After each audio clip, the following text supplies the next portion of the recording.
Ty nie si introvert, keď takto videa točíš. Si prirodzený talent. Tebe to ide dobre, lebo to vieš. Nie. Ja som sa to všetko musela naučiť a stále sa to učím. Poviem vám, ako to teda robím. Som Katka Ďurkovská a som odvážny introvert a obchodník. Tento podcast je pre všetkých, ktorí chcú robiť veci inak. Katka, tie tvoje videá sú perfektné. Počúvam pravidelne a ja si to napríklad nemyslím. Áno, robím ich najlepšie ako viem, ale viem, že to môžem posunúť ešte ďalej. Aj kvôli tomu si idem kúpiť nový počítač na strihanie, lebo ten môj tablet už nestíha moje požiadavky.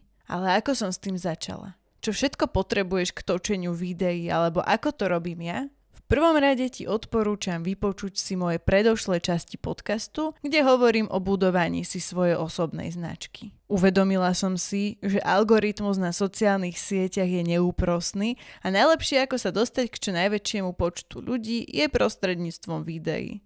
No ale, je tu veľké ale. Som introvert a nemám rada pozornosť ľudí. Neviem točiť videá, neviem ich strihať, neviem ich upravovať, neviem pracovať s Instagramom a už vôbec netuším, ako ho prepojiť s mojím Facebookom. Toto všetko mi behalo v hlave, keď som sa rozhodovala začať so sociálnymi sieťami. Na LinkedIn som už pridávala príspevky, no ale tam stačilo dať fotku a text. Ale áno, tiež som sa musela naučiť, ako postovať, v akých časoch a ako často, aké dlhé majú byť príspevky a ako si ich naplánovať dopredu. O tom si tiež môžeme niekedy povedať. Keď som sa naučila robiť s LinkedInom, tak prečo by som sa nenaučila pracovať s Instagramom? OK, tak poďme na to. Ako prvé som potrebovala prepojiť môj Facebook s Instagramom. Je to dobré z toho dôvodu, že keď pridáš storku alebo príspevok na Instagram, tak sa ti automaticky preklopí aj na Facebook a nemusíš ho nahrávať duplicitne.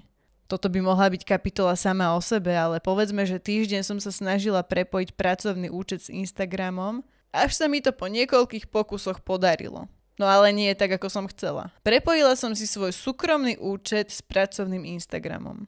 Najskôr panika, stres, ale potom som si povedala, že prečo nie. Moja práca ovplyvňuje moje súkromie aj offline, tak môže aj v online svete. Ďalšia dilema bol názov môjho profilu. Názov musí byť originálny, trefný, vecný a názov Katka a financia alebo Katka a poisťovania by bola nuda. Inšpirovala som sa názvom profilu sprievodkyne vo Florencii, ktorá ma jeden deň sprevádzala. Povedala som si, že mať v názve slovo sprievodkyňa je všeobjímajúce a vystihujúce to, čo chcem prispievať do budúcna. Budem hovoriť o korunách a volám sa Katka, takže vzniklo Katka finančná sprievodkyňa. Je to originálne a zároveň nik iný taký názov profilu nemal. To je tiež veľmi dôležité, aby si ťa nik nezmýlil s niekým iným. Mohla som mať profil s názvom Katka 1, 2, 3, 4, ale kto by si to pamätal? Tak, už máme profil. Už máme prepojenie s Facebookom a už vieme, že chceme točiť videá. Zo začiatku som na točenie používala iba telefón. Bez mikrofónov, bez stabilizátora obrazu a svetiel. Svetla vlastne nepoužívam dodnes, keď tak nad tým rozmýšľam. Pre mňa veľkou pomocou bolo a aj je, že mi s točením pomáha priateľ. Videá, kde ma natáča, sú dynamickejšie a môžem si vymyslieť prepracovanejšie obrazy.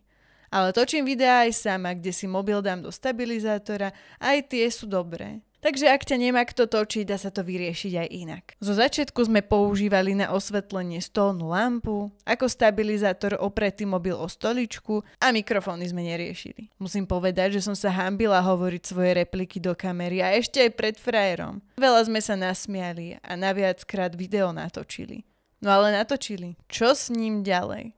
Video v surovom stave je plné páuz, breptov a hlavne je ich minimálne 5. Ako ich zlepiť dokopy, aby vzniklo jedno video bez zbytočných pasáží? Existuje množstvo aplikácií na strihanie videí.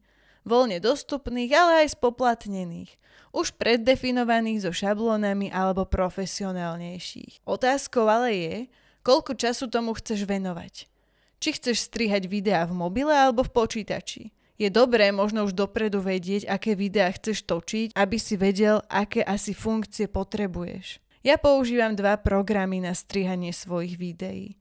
Jeden sa volá DaVinci Resolve, ktorý používam v tablete na komplikovanejšie strihy a druhý sa volá YouCut, ktorý používam v mobile na jednoduchšie strihy, napríklad keď chcem 2 videá spojiť do jedného a orezať ich na začiatku a na konci. Pôvodne som chcela ísť jednoduchšou cestou. Existujú aplikácie už predefinované na Instagram, ktoré ti ušetria čas. Ale nakoniec som sa rozhodla pre DaVinci a som za to rada. Učí ma trpezlivosti. Vieš, ako som nadávala, že ten program nechce robiť to, čo chcem, aby spravil? Ale naučila som sa postupne čo, kde, ako stlačiť, aby to bolo dobré. A teším sa, lebo si idem kúpiť novú mašinu na strihanie, vďaka ktorej budem mať možnosť používať ďalšie funkcie v DaVinci a nebude mi každú chvíľu padať program. Dobre, tak už mám Instagram, už mám natočené video, už ho mám aj zostrihané a teraz čo? Chcelo by to nejakú peknú titulnú fotku, ktorá pritiahne sledovateľa na pozretie si videa. Na úpravu fotiek používam taktiež neplatenú verziu aplikácie Adobe Express. Je celkom intuitívna a na moje doplnenie textu a zlúčenie fotiek mi to úplne stačí. Aby video bolo zaujímavejšie a viacerými ľuďmi zhliadnuté, je dobre používať titulky. Stalo sa ti, že si nejaké video chcel pozrieť v autobuse alebo počas pracovnej doby v kancelárii a nechcel si, aby druhí ľudia vedeli, že pozeráš sociálne siete? Áno. Ľudia pozerávajú videá aj so stiahnutým zvukom a len si čítajú titulky. Ja používam aplikáciu Veed, opäť neplatenú verziu. Sice mám vodoznak vo videách, ale zatiaľ mi to neprekáža. Myslím si, že už máme všetko. Video, obrázok, titulky. Dobre. Vložím ho do Instagramu, pridám zaujímavý popis, ktorým podporím myšlienku videa a dám príspevok zdieľať. Keďže mám profily prepojené, automaticky sa zozdieľa aj na Facebooku. Teraz si ho už môže pozrieť každý. Pre istotu video dám zdieľať aj do storky, aby sa k nemu dostalo čo najviac ľudí len jedným klikom a už začínam rozmýšľať nad ďalším videom. Vieš, prečo som na začiatku povedala, aby si vypočul moje predošlé časti podcastu? Lebo tam sa dozvieš, že je dôležité mať na pamäti svoje prečo. Prečo točím videá? Prečo si budujem svoju značku? Video som zverejnila. Je aj v storkách, je na Instagrame, na Facebooku a má iba 2 lajky a 50 pozretí. A tie lajky sú od môjho priateľa a od môjho kolegu. Ako by si zareagoval ty? Venoval si tomu videu 2 dní. Jeden deň si točil, druhý deň strihal a upravoval a má to iba 2 lajky. Ak ale poznáš svoje prečo, tak ťa nízky počet lajkov nezastaví. Moje prvé videá som točila v podstate iba pre seba. Učila som sa na nich strih, tému videí a možno aj istú disciplínu. Časom prichádzali komentáre, chválenie, hanenie, všetky ale online a písomne. Pre introverta ideálne, no ale teraz už prichádzam do priamej konfrontácie. Zúčastnila som sa jednej konferencie finančákov, kde ma oslovil jeden kolega, že je veľkým fanúšikom mojich videí. Ako zareagovala Katka? Ako nejaká splašená strna. Na toto si musím ešte zvyknúť a naučiť sa reagovať ako človek. Predsa len som introvert so sociálnou fóbiou, čo nemá rada pozornosť ľudí. Ale veľmi sa teším, že sa vám moje videá páčia. Že ich už nerobím pre seba a verím, že aj majú výpovednú hodnotu a zmysel. Už som si kúpila mikrofóny, aby bol zvuk lepší. Už som si kúpila nový mobil, aby bol obraz lepší a idem investovať do počítača pre lepší strih videí.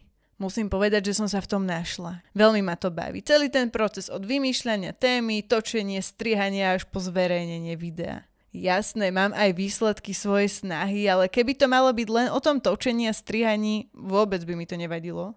Pokiaľ máš svoje prečo, pokiaľ tiež chceš točiť videa, určite choď do toho. Každý má telefón. Nech už je hociaký, určite sa dá naň točiť aj fotiť. Natoč sa. Len tak sám pre seba. 2 vety. Nikam to nemusíš dávať, iba sa natoč. Každý deň. Zvykneš si na ten pocit rozprávania na telefón. Zvykneš si na svoj hlas, zvykneš si na seba vo videu. Pomôže ti to prekonať svoj strach a následne bude jednoduchšie pridávať videá verejne. Verím, že keď som to zvládla ja, tak to zvládne úplne každý. Som tu pre teba. Ak nevieš ako na to, ako začať alebo o čom točiť, napíš mi. Spolu sa na to pozrieme. Som veľmi rada, že si vypočul ďalšiu časť môjho podcastu. Ďakujem ti za pozornosť a verím, že som ti touto časťou bola užitočná. Budem veľmi rada, ak mi napíšeš na môj Facebook, Instagram alebo LinkedIn, ako sa ti tento diel podcastu páčil a či ideš tiež začať točiť videá.